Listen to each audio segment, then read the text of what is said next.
Curious Iowa is a series from the Gazette that answers your questions about our state, its people, and our culture. People like to say there's always an Iowa connection, but are there Iowa connections to outer space? Yes. In fact, 10 astronauts have Iowa connections, including Axiom space astronaut Peggy Whitson and former NASA astronaut David Hilmers. Whitson and Hilmers spoke with the Gazette about what it's really like to be in space. When you look at Earth, when you're up in space, describe that feeling, what you're taking away from that experience. Yeah, a lot of people call it the overview effect. I actually think perspective is a better word. You grow up in one little place in Iowa, and that's your whole world is this farm and the small communities around it.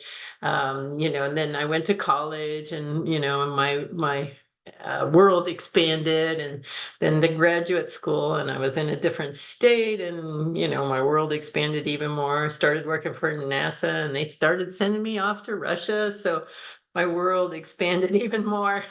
And each of those times, home became something bigger.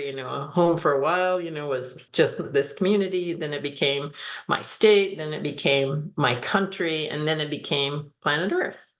And so it's interesting that perspective you gain from being up there and seeing the world from above. The earth is incredibly beautiful, and I love the fact that you see this real thin blue line, and the planet relative to that atmosphere is huge. And so it's like it gives you this whole appreciation for how delicate our atmosphere is, and that we're all one underneath that atmosphere.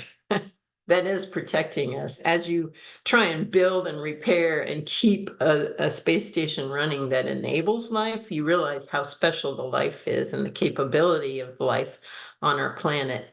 So I like to think of Earth as spaceship Earth, because to me, it's doing all those things that we are trying to artificially generate in space to keep us alive.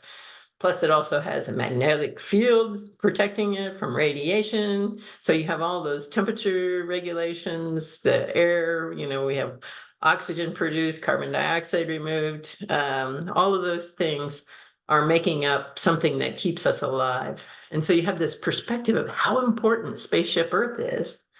But then you look out and you see thousands and thousands and thousands and thousands of stars in the nighttime. When you're passing on the eclipse side of the Earth, you can see all those stars. And it gives you a perspective of how big just our little galaxy is, because that's all you're seeing is the stars in our galaxy.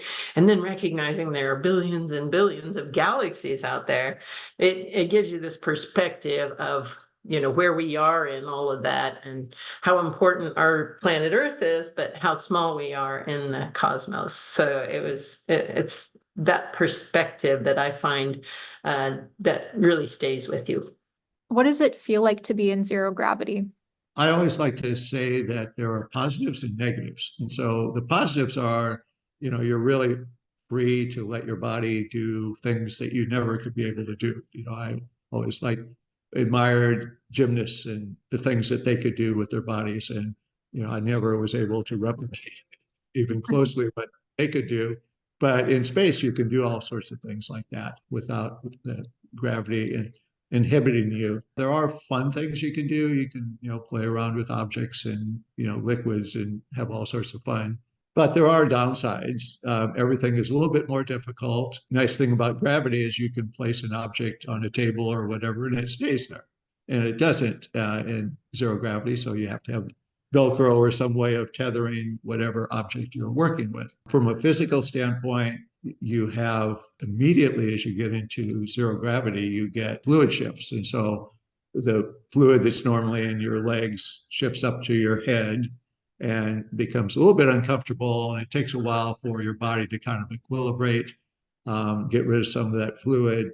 You also grow about 2 inches when you're in space. And so that stretching of the ligaments in your back tends to cause some discomfort, back pain. You get used to it after a while, but it can be a little bit annoying. Things like as simple as going to the bathroom or fixing food or eating are more complicated in zero gravity. So, there's some fun things that you can do. And of course, being in space, that's the environment you live in. It was always remarkable to me when I got into space, particularly after a couple flights, that you just switch from one environment to another in your mind, in your body, and it just becomes totally normal. The space shuttle had two levels, it had an upper deck and a lower deck, and there was a passageway that you would go between. When you were on the ground in the shuttle or in a simulator, you would never have the slightest thought of diving head first from the upper deck down to a lower deck. That would be a disaster. But as soon as you get into space, it's totally normal. And it was always remarkable to me how your body just immediately adjusted to all the different modifications you have to do to your workday or how you survive in space, as opposed to what it's like on the ground. And Yeah, so when you're diving over like a railing or something like that, does your body still think I'm falling, or is it used to being in space? it feels normal. I mean, it feels like this is how I have to act. I know that if I want to get from one side of the spaceship to the other side, I don't want to like push off really hard because I know when I get to the other side, it's going to be quite an impact. And so you get very used to just making really small movements to move from one place to another, and it becomes very natural after a while. What you said about growing 2 inches, that's interesting as well. So do they like adjust the size of your clothes that you're wearing in space so to accommodate that ahead of time? No, it's a good question. I hadn't really thought about it, but no, it seemed like everything still fit the same. I mean, I Okay, don't that's think good. that's not a huge difference, but it was certainly. I made a point of getting on the floor one time, you know, of the shuttle and just kind of marking to show, you know, and measuring because I'm just a tad under 6 foot, and I always wanted to be taller than 6 foot, and so I did that, and I guess it was the first time in my life I had been a 6 footer. Does your sleep schedule change when you're up there? Do you sleep less or more?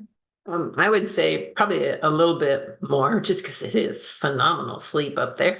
I'm floating. I don't get stiff or sore, have to roll over as much, so it's like you're in zero gravity. You can sleep in any orientation you want to, and it all feels great. And, I lightly bungee myself to a wall to make it feel like I'm lying on a bed. It's phenomenal sleep.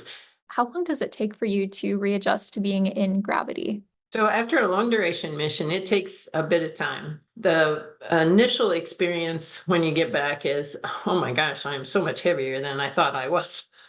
I didn't remember being this heavy. The longer the mission it is, the more that has an impact and the longer that takes to recover. But the initial parts of feeling heavy go away within a day or two.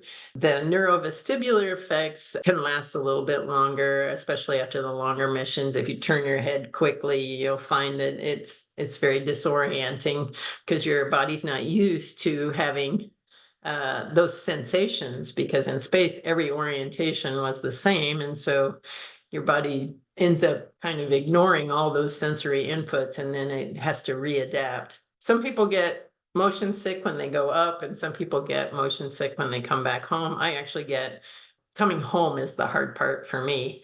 I like the experience of being in the zero gravity, but gravity really does suck a little bit.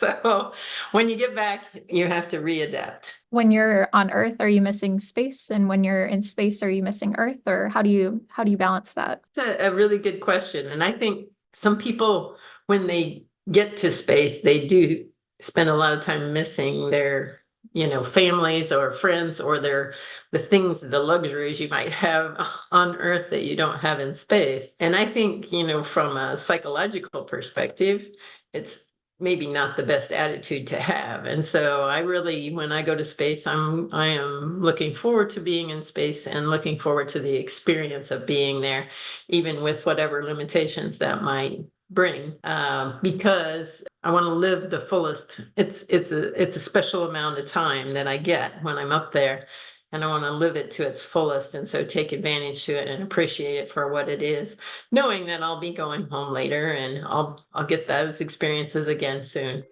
Do you have a question for Curious Iowa? We want to hear it.